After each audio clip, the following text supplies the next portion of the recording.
Ces 2 camions en transit vers le Tchad sont immobilisés au checkpoint de Touboro depuis quelques jours.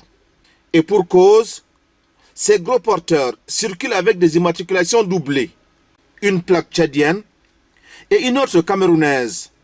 Par cette stratégie de faux, ils trompent la vigilance des contrôleurs le long du corridor Douala-N'Djamena.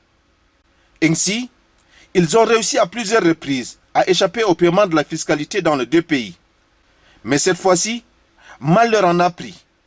Ces derniers, bien que pris en flagrant délit de faux, nient les faits. C'est mon tout premier voyage avec ce camion. Je ne savais pas qu'il avait une double immatriculation. Moi, tout ce que je sais, c'est qu'il a une plaque d'immatriculation. Selon la convention inter-État, 65% des marchandises à destination du Tchad devraient être transportées par des Tchadiens, contre 35% pour les Camerounais. La magouille révélée au grand jour permet à ces faussaires de grignoter le quota de transporteurs camerounais. Conséquence, les transporteurs locaux enregistrent d'énormes pertes. Avec le double immatriculation, ils parviennent à charger dans le quota camerounais comme dans le quota tchadien. C'est un manque à gagner terrible pour nous autres transporteurs camerounais. Les commerçants tchadiens ont longtemps décrié la disparition mystérieuse de leurs marchandises sur le corridor Douala-N'Djamena. Un camion peut charger par exemple à Douala avec une matriculation X, arriver dans un pays comme le Tchad ou bien le Bangui, il se trouve avec une matriculation Y. C'est normal qu'il fait disparaître la cargaison.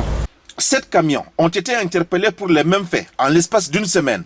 Selon la brigade routière, les mises en cause ne détiennent aucune pièce légale les permettant de circuler sur la voie publique. À la plaque 18T 3599, ce n'est pas sa plaque. Le véhicule-ci n'a aucun document qui correspond, ne serait-ce qu'au dossier que nous avons. Parce que le numéro châssis également ne correspond pas avec la carte grise mère. Des contrôles seront intensifiés sur le corridor à l'effet de démasquer les contrevenants.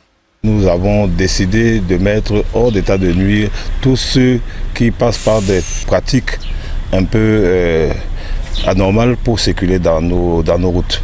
Et donc c'est une très bonne opération que le commandant vient de faire, et ça la deuxième du genre. Nous devons mettre fin à tout cela et nous devons interpeller tout le monde qui passe par ces pratiques. Le corridor Douala-N'Djamena s'étend du port autonome de Douala jusqu'à N'Djamena. Il contribue au renforcement de l'intégration économique et à la coopération sous-régionale.